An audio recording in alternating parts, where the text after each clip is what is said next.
네, 안녕하세요. 축구생각입니다. 축구 생모피투토 41회차 EPL 8경기 분석 및 초안픽 공유하도록 하겠습니다. 일단 A매치 기간 이후에 경기이기 때문에 이변이 나오는 경기들이 어느 정도 좀 있을 것으로 예상이 되고요. 일단 시작 전에 구독과 좋아요 한 번씩 부탁드리도록 하겠습니다.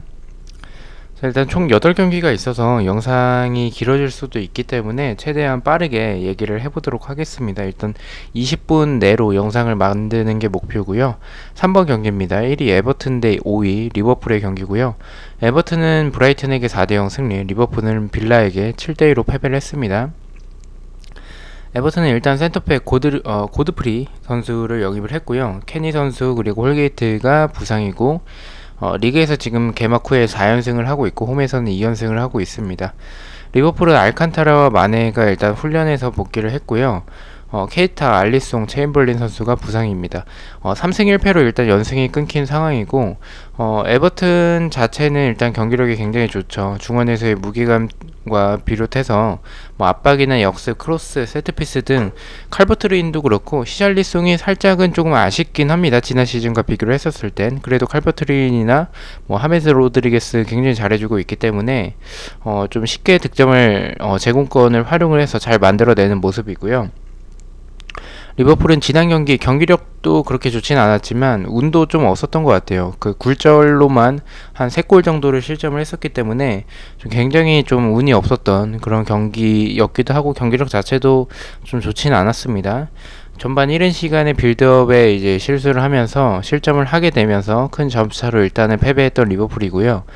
EPL 이번 회차 첫 경기부터 일단은 머지사이드 더비라서 조금 어렵긴 합니다. 경기력적으로는 에버튼이 리버풀 수비 숫자가 좀 부족하고 뒷공간이나 세트피스 등을 조금 노린다면 알리송이 없기 때문에 지금의 에버튼이 득점이 가능해 보이긴 하지만 리버풀이 지난 경기 패배하기 전까지는 그래도 이번 시즌 좋은 흐름을 보여주고 있었던 그런 리버풀이었고 리버풀이 일단은 2연패는 조금 없지 않을까라고 생각을 하고 있어서 에버튼의 승은 조금 보고 있지 않고 에버튼의 연승도 끊길 타이밍으로 생각을 하고 있습니다. 수비적으로 고드프리 선수를 영입을 했지만 홀게이트 선수가 없는 부분이 굉장히 좀 아쉽고요. 에버튼의 수비도 중앙 공간이나 측면 그리고 뒷공간 이런 공간에 대한 불안함이 있기 때문에 마네와 알칸타라가 훈련에 복귀했기 때문에 경기까지 출전을 하게 된다면 리버풀이 공격이 조금 더 나은 모습을 보여주지 않을까라고 생각을 합니다. 지난 경기 운이 없었던 리버풀이고 상대 전적에서 에버튼 상대로 우세한 모습을 보여주고 있기 때문에 일단 이 경기는 좀 리버풀 사이드지 않을까라고 생각을 하고 있습니다. 현재까지는 리버풀의 승과 무승부 중에서 고민을 하고 있지만 빌라전의 대패의 충격을 이번 경기에서 승리를 통해서 분위기 반전을 할 것으로 생각이 돼서 저는 에버튼의 단통 패를 예측을 하고요. 일단 알리송이 없는 부분은 조금 아쉽다라는 점이 굉장히 많아서 일단 무승부도 조금 고민을 하고 있습니다. 최종픽까지 고민을 해보도록 하겠습니다. 최근 5경기에선 리버풀이 패배한 적은 없네요. 4번 경기입니다. 7위 첼시 대 11위 사우스햄튼의 경기고요. 첼시는 크리스탈 팰리스에게 4대0 대승, 사우스햄튼은 웨스트 브로미치에게 2대0으로 승리를 했습니다. 첼시는 길모어가 일단 맨디 키퍼가 부상이고 2승 1무 1패를 하고 있습니다. 사우스햄튼은 월코 선수를 임대를 했고요. 기존처럼 암스트롱 그리고 살리스 선수가 부상입니다. 2승 2패로 일단 2연승을 하고 있고요. 첼시는 플리시기 복귀를 했다라는 점과 오두이가 그래도 준수한 활약을 보여줬고 아브람과 하베르츠의 호흡이나 세트피스 공간이 있을 때 첼시는 굉장히 강력한 모습을 보여주고 있고 7열 선수도 굉장히 좋은 모습을 보여주고 있습니다. 티아고 실바가 지난번에 이제 큰 실수들이 있긴 했지만 빌드업적으로 굉장히 좋고 실바의 이런 경험이나 베테랑적인 모습들 때문인진 몰라도 주마 선수가 지난 시즌에 비해서는 조금은 수비적으로도 그렇고 세트피스에서도 자신감 있게 좀 하는 준수한 모습을 보여주고 있습니다. 사우스햄튼은 지난 경기에서 전방 압박 굉장히 좋았고요. 역습이나 공격진 능력도 좋았고 세트피스도 좋았습니다. 다만 사우스햄튼이 잘했다라기보다는 상대였던 웨스트브로미치가 좀 못했지 않았나라는 생각도 있습니다. 사우스햄튼은 전체적으로 압박 후에 역습을 하는 모습, 그리고 사이드백 선수들이 높은 위치까지 올라가면서 공격에 가담을 했었고요. 특히나 카일 워커 피터스가 지난 시즌 토트넘 초에 지난 시즌 초에 토트넘에서는 조금 아쉬웠던 모습들이 있었는데 이 사우스햄튼에서는 굉장히 좋은 모습을 보여줬긴 합니다. 활발한 모습이나 좋은 모습들을 보여줬고요. 일단 저는 이 경기는 조금 이변으로 의심하고 있지는 않습니다. 사우스햄튼의 스타일상 두 팀의 이런 첼시와의 경기를 한다면 조금 무승부는 없지 않을까라고 생각을 하고 있고요. 이변이라면 무승부보다는 사우스햄튼의 승인데 사우스햄튼이 라인을 내리고 플레이한다라기보다는 좀 라인을 그렇게 많이 내릴 것 같다라고는 많이 내릴 것 같진 않다라고 생각을 하고 있습니다. 약팀과의 경기 때처럼 라인을 올려서 전방 압박 이렇게 좀 극단적으로 좀 하진 않겠지만 어느 정도 라인을 좀 유지하지 않을까, 그리고 또 압박을 하지 않을까라고 생각을 하고 있습니다. 그렇게 됐을 때 첼시는 공간이 있으면 더 좋은 팀이기 때문에 이런 사우스햄튼은 낮지 않은 라인 상대로 조금 공간을 활용해서 득점을 하지 않을까라고 생각을 하고 있습니다. 저는 이 경기는 첼시가 무난하게 잡을 경기로 생각을 하고 있고요. 저는 첼시의 단통승 예측하도록 하겠습니다. 자, 5번 경기입니다. 3위 레스터 대 2위 아스톤빌라의 경기고요. 레스터는 웨스트햄에게 3대0 대패, 아스톤빌라는 리버풀에게 7대2로 대승을 했습니다. 레스터는 페레이라 그리고 은디디 선수가 부상이고 3승 1패로 연승이 끊겼습니다. 아스톤빌라는 웨슬리가 부상이고 3연승을 하고 있습니다. 레스터는 지난 경기력 자체는 그렇게 좋진 않았지만 본인들의 스타일이었던 역습이나 뒷공간 오버래핑을 보여줬긴 합니다. 하지만 슈팅, 결정적인 장면은 크게는 없었습니다. 그런 상황에서 오히려 레스터의 높은 라인이 웨스트햄의 역습에 조금 당하면서 패배를 했었던 레스터였고요.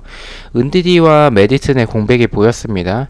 아스톤빌라는 굴절로 득점한 골이 많아서 운도 좋았던 부분도 있지만 3연승을 하고 있다시피 굉장히 이번에 온 바클리 선수도 좋았고 글리시나 왓킨스 이런 선수들이 좋았고요. 전방에서 선수들이 슈팅까지 어떻게든 만들어내는 그런 모습들과 세트피스나 역습, 중거리, 크로스 등이 좋았습니다. 일단 이 경기도 조금은 쉽지 않은 경기인 것 같습니다. 일단 빌라가 지난 시즌과 라인업이나 경기력이 크게 바뀌진 않았지만 바클리와 와킨스 선수의 합류로 지난 시즌에 조금 아쉬웠던, 경기력에 비해서 아쉬웠던 결정력들이 득점으로 지금 최근에는 이어지면서 연승을 하고 있다라고 생각을 하고 있고요. 중원에서의 루이즈나 맥긴도 좋지만 수비적으로는 조금은 아쉬운 모습이 아직까지 남아있다라고 생각을 하고 있습니다.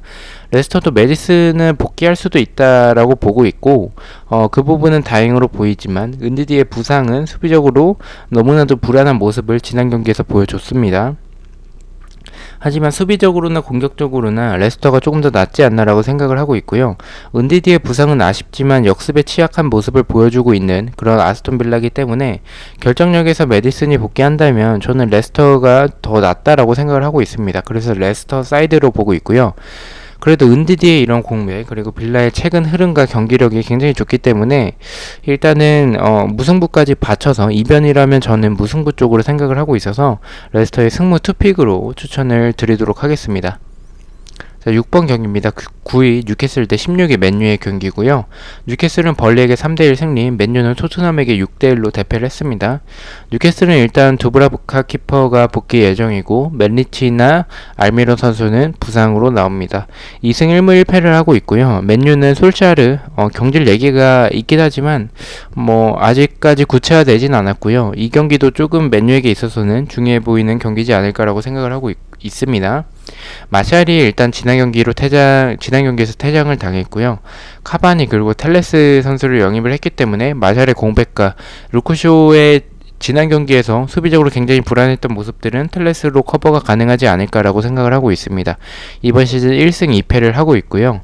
일단 맨유가 영입한 카바니, 반더비크, 텔레스 선수가 선발로 조금 나온다면 괜찮은 경기력, 기존의 선수들보다는 조금 더 나은 경기력을 보여줄 것 같은데, 솔샤르가 영입된 선수들을 바로 투입시키지는 않을 수도 있을 것 같긴 합니다. 하지만 지금 마샬은 퇴장으로 나오지 못하기 때문에 카바니는 나올 것으로 보이고요. 텔레스도 나오지 않을까라고 생각을 합니다.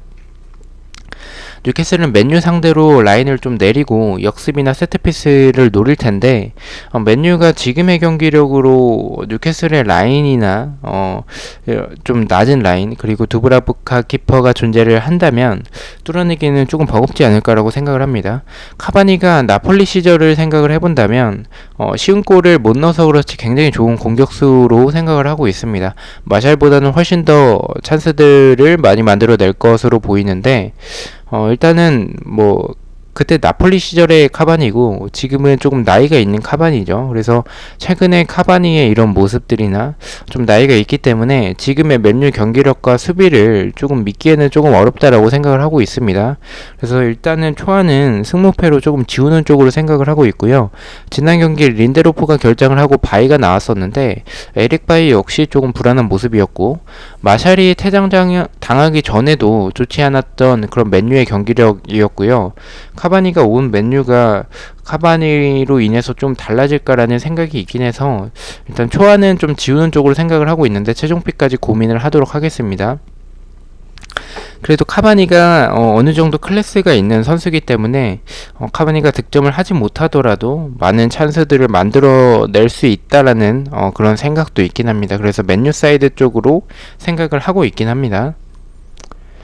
자, 7번 경기입니다. 19위 셰필드 대 22 플럼의 경기고요. 셰필드는 아스날에게 2대1 대패, 2대1 패배, 플럼은 울버햄튼에게 1대0으로 패배를 했습니다. 셰필드는 브루스터 선수 공격수를 영입을 했고, 무세와 이건 선수가 부상입니다. 이거는 일단은 코로나라고 하네요. 4연패를 하고 있고요. 홈에서는 2연패를 하고 있습니다. 그래도 지난 경기 이번 시즌에서 첫 득점을 만들어냈던 셰필드의 모습은 그나마 조금 다행이지 않을까라고 생각을 하고 있고요. 플럼은 테테 선수가 복귀 예정이고 4연패를 하고 있고 원정에서 2연패를 하고 있습니다. 일단 4연패를 하고 있는 두 팀의 맞대결입니다. 플럼은 19번 루크만 선수가 굉장히 좋았고, 테테가 복귀하면 이 우측에서의 크로스 공격에서 좋은 모습을 보여주지 않을까라고 예상을 하고 있습니다. 압박과 역습이 준수한 플럼이지만 수비가 너무 좀 쉽게 벗겨지고 제공권에 대한 불안함, 뒷공간이나 중앙공간 등 수비적으로 너무 좀 떨어지는 팀이지 않나라고 생각을 하고 있습니다. 셰필드는 공격수들이 위치를 제대로 잡지 못하는 모습들이 계속 나오고 있고, 경기력 또한 좋지 않아서 지난 시즌에 이런 셰필드 축구가 제대로 구사되고 있지는 않은 모습을 보여주고 있습니다. 수비적으로도 많이 불안하고 침투 선수를 놓치는 장면들, 그리고 역습에서의 이런 취약한 부분, 측면 공간, 이런 부분들이 조금 불안하고요. 셰필드는 그래도 지난 경기 득점을 했다라는 점에 있어서는 조금은 다행으로 보이고, 수비가 많이 불안한 상황에서 지금 이건 선수까지 코로나로 빠지게 되면서 더 불안해지지 않을까라는 생각을 하고 있긴 합니다. 하지만 저는 플럼의 수비가 더 불안하다라고 생각을 하고 있습니다. 그래도 셰필드가 더 낫다라는 이 두 팀을 비교했을 때는 셰필드가 그래도 더 좋은 경기력을 보여줄 것으로 생각을 해서 셰필드 사이드로 보고는 있지만, 셰필드의 결정력이 너무 떨어진 이런 모습이고, 플럼은 루크만의 좋은 모습과 테테가 복귀를 하면 좀 이변을 만들어낼 수도 있지 않을까라는 생각에 셰필드가 승리하기에는 조금 어려울 것 같다라는 생각도 있습니다. 두 팀의 입장에서 승리를 하면 좋은 흐름을 가져갈 수 있겠지만, 연패를 일단 끊어내는 것을 1차 목표로 보고, 저는 이 경기는 일단 두 팀 다 무승부에 조금 만족하지 않을까라는 생각도 있어서 저는 셰필드의 단통 무승부 예측하도록 하겠습니다. 일단 투표율도 조금은 확인을 해봐야 될 것 같아요. 아직까지 투표율이 나오지 않았기 때문에 투표율까지 반영을 해서 최종 픽에 말씀을 드리도록 하겠습니다. 자, 9번 경기입니다. 14위 맨체스터 시티 대 4위 아스날의 경기고요. 맨시티는 리즈와 1대1 무승부, 아스날은 셰필드에게 2대1로 승리를 했습니다. 맨시티는 아게로, 긴도안, 제수스, 진첸코 선수들이 복귀 예정이고 1승 1무 1패를 하고 있습니다. 아스날은 일단은 파티 선수를 영입을 했고요. 마르티넬리가 부상이고 티오니가 코로나로 나오고 있습니다. 3승 1패를 하고 있습니다. 일단 예상대로 언급드린 맨시티의 선수들이 복귀를 한다면 저는 이 경기 좀 쉽게 생각을 하고 있습니다. 아스날은 리버풀 상대로도 그랬고 이런 아스날의 후방 빌드업은 압박에 고전하는 장면들이 굉장히 많습니다. 만약 아르테타 감독이 기존의 후방 빌드업을 좀 버리고 라인을 내리는 상대가 맨체스터 시티이기 때문에 그렇게 나와서 이제 역습을 노리는 형태로 나오더라도 맨시 상대로 일단은 그렇게 나오면 조금 해볼만 하다라는 생각이 있긴 합니다. 하지만 라인을 내리더라도 티어니의 이런 공백도 있고 수비적으로 불안한 모습들이 있는 아스날이기 때문에 지금 맨체스터 시티 선수들이 조금 공격수들이 조금 복귀하면 조금 버겁지 않을까라고 생각을 하고 있고요. 원래 아스날 스타일대로 후방 빌드업을 하더라도 지금의 이런 부상 복귀 예정인 이런 맨체스터 시티의 선수들과 아스날의 이런 후방 빌드업에서 압박에 고전하는 모습들을 봤었을 때는 저는 이 경기는 조금 맨체스터 시티가 유리하지 않을까라고 생각을 하고 있습니다. 아스날은 지난 경기 라카제트 선수가 결정하고 교체 명단에만 있었습니다.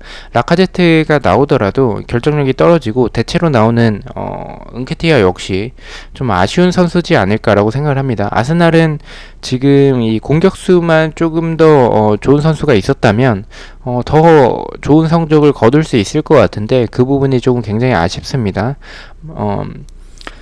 일단 라인을 내린 뒤에 오바메양이나 윌리안을 활용해서 역습을 노리면 해볼만 할 수도 있긴 하겠지만 지금의 은케티아와 라카제트로는 좀 힘들 것으로 보이고 말씀드렸던 후방 빌드업 시 압박에 고전하는 이런 모습들 자체는 분명히 맨시티의 펩도 분명히 알고 있을 것으로 생각을 하고 있습니다. 저는 일단 아스날이 복귀 예정인 아구에로나 제수스, 데브라이너를 막아내기에는 수비적으로 좀 좋지는 않은 팀이기 때문에 불안한 팀이기 때문에 좀 무리가 있지 않을까라고 생각을 해서 이 경기는 조금은 쉽게 생각을 해서 맨시티의 단통 승을 예측하도록 하겠습니다. 상대 전적에선 4승 1패로 맨체스터 시티가 우세합니다. 자, 13번 경기입니다. 12위 크리스탈 팰리스 대 15위 브라이튼의 경기고요. 크리스탈은 첼시에게 4대0 패배, 브라이튼은 에버튼에게 4대2로 패배를 했습니다. 수정국은 여전히 부상자가 많지만 실록과 위컴이 복귀 예정이긴 합니다. 2승 2패로 2연패를 하고 있고요. 브라이튼도 1승 3패로 2연패를 하고 있습니다. 크리스탈은 기존처럼 선수비 후 역습의 형태로 나오겠지만 상대가 강팀이 아닌 최근에 성적이 좋지 않는 브라이튼이기 때문에 라인을 평소보다 올릴 수도 있지 않을까라고 생각을 하고 있습니다. 전방에서의 자아나 아예우, 타우젠드 등은 여전히 날카로운 모습을 보여주고 있습니다. 브라이튼은 경기력에 비해서 항상 결정력이 아쉬운 팀이고요. 트로사르나 마치 코널리, 램프티, 무페이 등 이런 선수진들과 압박이나 이제 활동량을 많이 가져가면서 크로스 공격 그리고 중거리 세트피스 등은 여전히 좀 좋긴 한데 득점으로 연결되지 못하는 이런 모습들이 아쉬운 팀입니다. 크리스탈은 지난 경기 수비의 실수로 실점을 하면서 무너졌었고 전체적으로 부상자가 많아서 수비가 불안한 모습들이 남아 있습니다. 브라이튼 상대로 기존처럼 조금 라인을 좀 내려서 플레이하기보다는 올려서 조금 압박의 형태로 조금은 가지 않을까라고 조심스럽게 예측을 하는데 그렇게 나온다면 브라이튼의 역습에 크리스탈 팰리스 수비가 조금 무너질 수도 있다라는 생각이 있습니다. 또 이런 공간이라면 코널리도 코널리지만 램프티 선수가 충분히 흔들어 줄 수 있는 역할을 해줄 수 있을 것으로 보고 있습니다. 브라이튼 또한 수비적으로 압박에 고전하고 세트피스에서 불안한 모습들 그리고 크리스탈 팰리스의 세트피스나 압박에 이런 좋은 모습을 보여주고 있는 크리스탈 팰리스이기 때문에 브라이튼도 실점할 가능성이 있다라고 봐서 이 경기는 조금 무승부보다는 승패 쪽으로 나눠질 경기처럼 저는 생각을 하고 있습니다. 투표율이 아마도 균등하게 분배가 될 가능성이 높은 경기여서 투픽보다는 단통으로 생각을 하고 있습니다. 단통이라면 공격진의 개인 능력에 의존하는 크리스탈 팰리스보다는 조금은 팀 단위로 하는 공격을 전개하는 과정이나 경기력에 비해 결정력이 떨어지긴 하지만 그래도 브라이튼이 조금 더 나은 경기를 펼칠 것으로 생각을 해서 저는 이번만큼은 브라이튼의 결정력이 득점으로 이루어질 것으로 봐서 크리스탈 팰리스의 단통 패 예측하도록 하겠습니다. 자, 마지막 경기네요. 6위 토트넘 대 12 웨스트햄의 경기입니다. 토트넘은 맨유에게 6대1 대승, 웨스트햄은 레스터에게 3대0으로 승리를 했습니다. 토트넘은 탕강가가 부상이지만 베일이 복귀 예정이고 2승 1무 1패로 홈에서는 아직 승리가 없습니다. 웨스트햄은 2승 2패로 2연승을 하고 있습니다. 토트넘은 분위기도 굉장히 좋고 경기력도 너무 좋습니다. 토트넘은 지난 맨유전에서 손흥민이 못 나올 것으로 예상을 했는데 출전을 하면서 케인과의 호흡이 너무 좋았고 여기서 베일까지 나오게 된다면 토트넘의 공격력은 더 무서워지지 않을까라고 생각을 하고 있습니다. 웨스트햄은 중원에서의 이런 수책이나 라이스 그리고 공격진에서 보인이 너무 좋고 안토니오를 비롯한 이런 선수진들의 세트피스나 크로스, 오버래핑, 역습 등이 좋았습니다. 지난 시즌과 라인업이 크게 바뀐 것은 없는 그런 웨스트햄이지만 아스날에게 패배할 때도 그랬고 경기력 자체는 최근에 굉장히 좋았던 웨스트햄의 모습이었습니다. 토트넘은 공격은 좋지만 수비적으로 아쉬운 부분은 여전히 남아있다라고 생각을 하고요. 웨스트햄의 경기력과 토트넘의 수비가 공간에 대한 불안함 그리고 수비 자체가 불안한 편이기 때문에 이변을 생각할 수도 있는 경기로 생각을 하고 있습니다. 다만 베일이 복귀를 한다면 토트넘 선수들이 전체적으로 자극이 될 것이고 지금의 손흥민과 케인을 웨스트햄의 수비가 막아내기에는 조금 어려울 것으로 보입니다. 상성적으로도 웨스트햄 상대로 강했던 그런 토트넘이고 지난 레스터와의 경기에서 뒷공간을 조금 많이 내줬던 그런 웨스트햄 그리고 측면 공간도 많이 내줬던 웨스트햄의 수비였기 때문에 저는 이 경기는 좀 이변을 보지 않고 토트넘의 단통 승을 예측을 하도록 하겠습니다.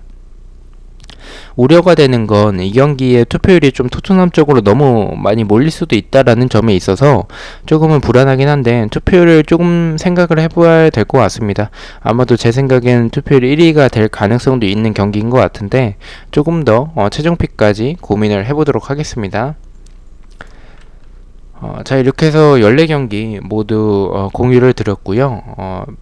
픽들만, 초안 픽만 간단하게 픽만 말씀을 드리겠습니다. 1번 경기 상주 대 대구 경기는 상주의 승을 봤고요. 2번 경기 성남 대 서울의 경기는 성남의 패를 봤습니다. 3번 경기 에버튼 대 리버풀 경기는 에버튼의 패, 4번 경기 첼시 대 소트는 첼시의 승, 5번에 레스터 대 아스톤빌라는 레스터의 승무, 6번에 뉴캐슬 대 맨유는 승무패로 지었고요. 7번에 셰필드 대 풀럼은 무승부, 8번에 안양 대 이랜드도 무승부, 9번에 맨시티 대 아스날은 맨체스터 시티 승리, 10번에 부산 대 수원은 부산의 무패, 11번 전북 대 광주는 전북의 승, 12번 포항 대 울산은 포항의 승무패, 13번 크리스탈 팰리스 대 브라이턴은 크리스탈 팰리스의 패배, 14번 토트넘 대 웨스트햄은 토트넘의 승 이렇게 가보도록 하겠습니다. 시청해주셔서 너무나도 감사드리고 구독과 좋아요 너무나도 감사합니다. 금요일 오전 최종픽으로 뵙겠습니다. 감사합니다.